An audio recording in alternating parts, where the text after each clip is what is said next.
Hi, Anne. How are you today? Hi, Michelle. I'm very good. Thank you. Thank you for Excellent. having me. Yeah, well, I'm really excited to talk to you. I've been a big fan ever since joining Nokia. Um, and as you know, March is a big month for women in American history.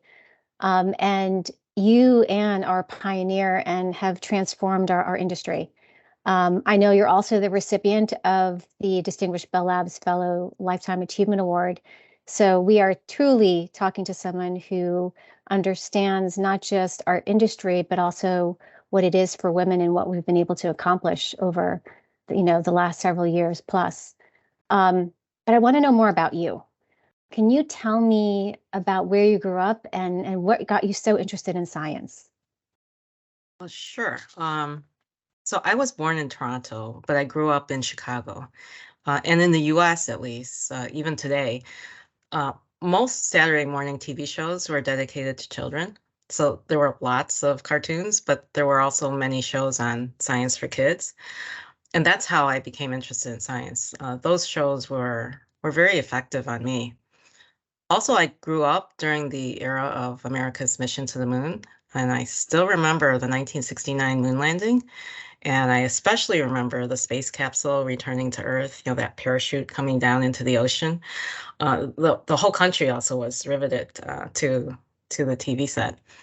Um, it didn't necessarily make me want to become an astronaut, but it was a major event that just reinforced in me that science was cool. Was that the one eureka moment that got you to really love science? Um, so I always think that I never really had a eureka moment. It was, uh, the mission to the moon was just one of many moments, I think. I always had a love for science and math when it came to school. I considered homework in those subjects to be fun, and it wasn't work to me. So when I came home from school each day, I just couldn't wait to dive into my homework. I just thoroughly enjoyed it. So for all those kids that are out there, learning is cool, and don't let anybody tell you otherwise. Absolutely. Was there someone in your family that supported your decision to follow this career path of yours into STEM? I feel that my father was my strongest supporter.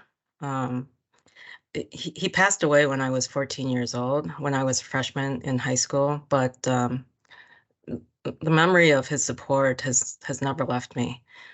It was my mom actually who was a little hesitant about what was and wasn't appropriate for girls to do. So, for example, I was accepted to a selective magnet college prep high school. It focused on math and science, but at that time, it also required 2 years of shop classes. And my mom wasn't sure that it was appropriate for girls to take shop. But it was my dad who said that girls could actually do anything boys could do, and he wanted me to attend, and I did. I love that it was your father. I think Yeah. sometimes we think that women empower women and that's the way to go, but it's also quite the opposite as well, right? That your father Yeah, was there empowering you and enabling you to be where you are today. I love yeah, that. yeah. There's a Were lot of there men out there who are allies or who believe in their daughters. and you it sounds like you believe that that's really important as well, right? Oh, yes, I think that's very important. It's not just the women who should be pushing for equity and inclusion, but also the men. Yeah. Yeah, we need those partners. Yeah. What obstacles did you encounter in kind of this path into STEM? And with those kind of challenges, would you handle that differently today? Um, So, thinking about this a little bit, rather than speaking about any specific obstacle, I just want to talk about my philosophy about obstacles. Um, so, my philosophy is that for any obstacle, there's many different paths to get through or around an obstacle. Um, for engineers, if you're given a problem to solve, usually engineers will come up with different designs, multiple designs, and then you try to find, the optimal one to move forward with. So I think it's the same way with obstacles that you think of multiple solutions to a problem, and then you choose one that you think is optimal. You go and try it out, and if it doesn't work, then you try another one, and you just keep trying until you find a solution. Or and sometimes you have to be patient, and timing can be everything. Or sometimes it doesn't need to be solved immediately, or there's something that just makes it not possible to be solved at the time because it's not within your power to solve it. Um, but most of the time, I think that there are many different routes to solving an obstacle. Do you think that it's more about using an obstacle as a means for kind of personal growth?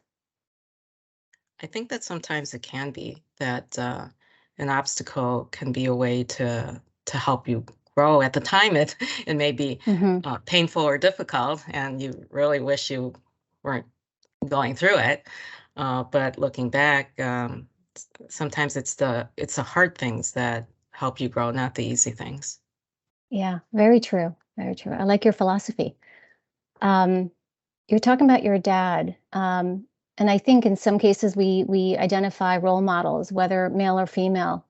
Who would you say is your role model, or as you were growing up, and maybe today, who is your role model? Um, so today, there are a number of different women who I look up to, but the one that currently fascinates me is Dr. Brenda Milner. She's a neuroscientist who's working as a professor and researcher at McGill University in Montreal. And she is considered one of the founders of the fields of neuropsychology and cognitive neuroscience. Um, Today, I believe she is still working at the age of 104. And that's what fascinates me. And I really would like to know her secret for longevity. That is amazing. Have you actually ever met her? No, I have not.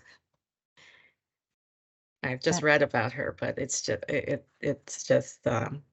it's amazing to me that there are some people who are able to continue to work that long, that physically and mentally um, they still have the ability to function Yeah. well. It sounds like she has the same drive and spirit as you do. Um, but speaking of that, what advice, if any, would you give to your younger self, your kind of career self, about a career in STEM? If I were to give advice to my younger self, I'd say that uh, remember that in any profession or work that you do, there will always be aspects of it that you're going to thoroughly enjoy, and there will always be aspects of it that you're not going to like. There is no perfect job out there. So make sure that from time to time you take time to step back to see the forest from the trees, and also remember that sometimes timing is everything. That is great advice. All right, so we have a lightning round. We're going to ask you three questions, and you just have to tell us a quick answer. So, what is your favorite gadget? Okay, so my favorite gadget is the Instant Pot pressure cooker. I, What I what? love, okay, go No, ahead. no, no. Go ahead. Go ahead.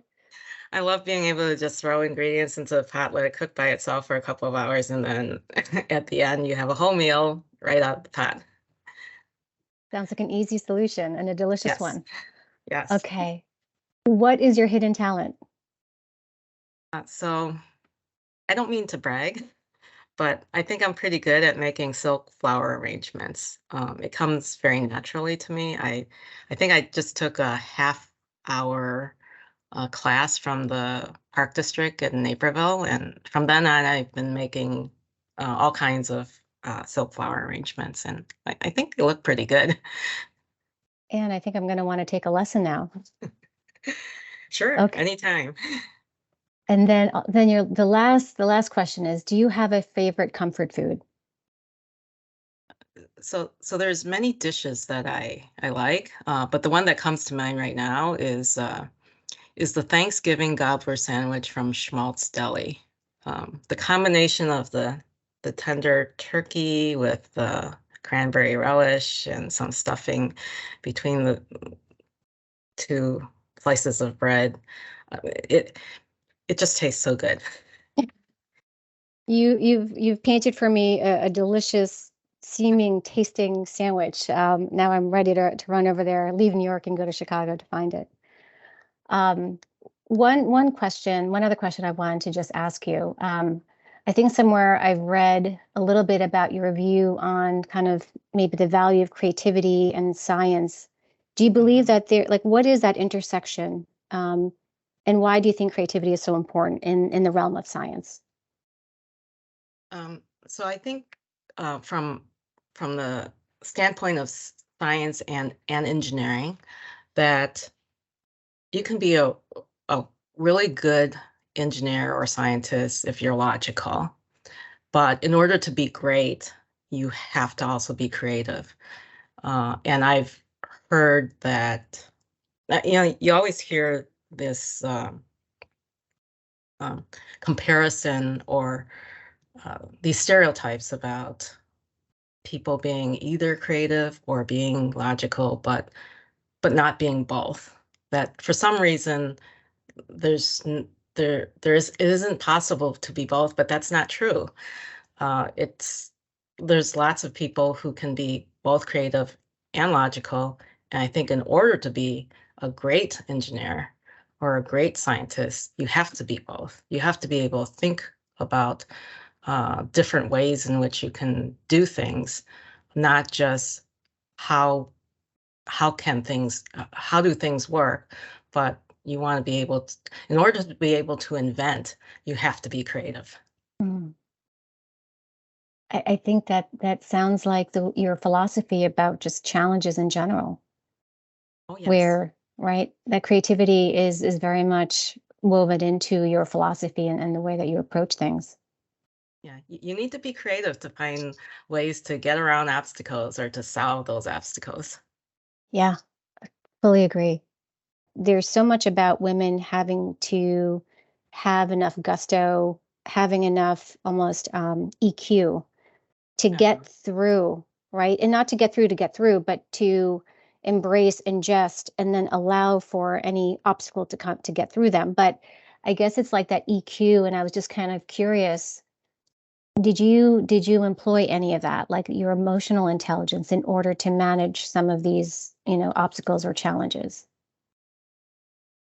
I think to be successful, you do have to have EQ, right? You have to understand um, uh, uh, people on a day-to-day basis, and what might be motivating them, or what, and also have an understanding that they might be having a bad day um, at times, and and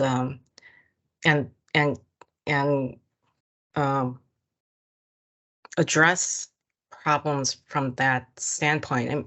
And sometimes it seems like there are people who might think that if you um, the other philosophy I like to live by is to give people the benefit of the doubt, that maybe they behave in a way that seems like it's not the best, but um, but then you give them the benefit of the doubt that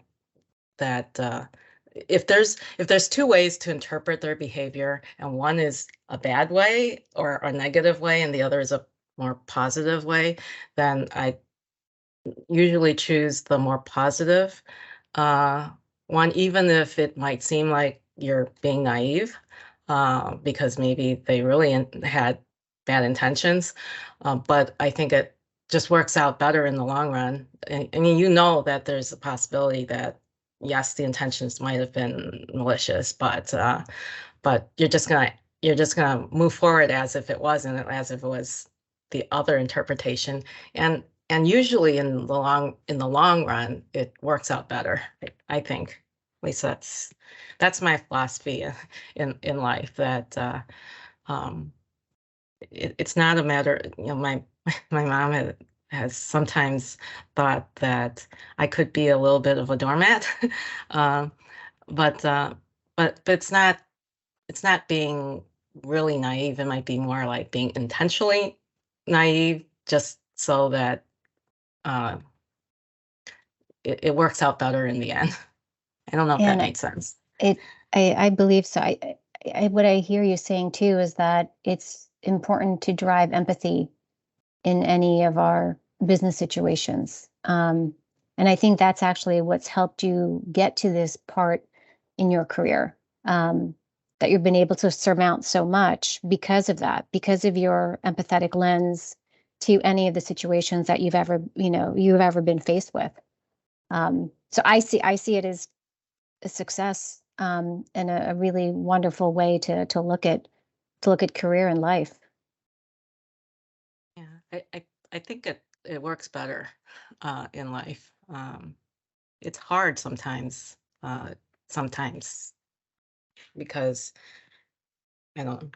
There are times when it's hard to do it that way, but I think in the long term, it it just works out better. Yeah. I think Yeah. you've given me a eureka moment right now. Oh, Thank you, Anne. I think this um, was a wonderful conversation. no problem. I really enjoyed it. I enjoyed meeting you, Michelle. Same here.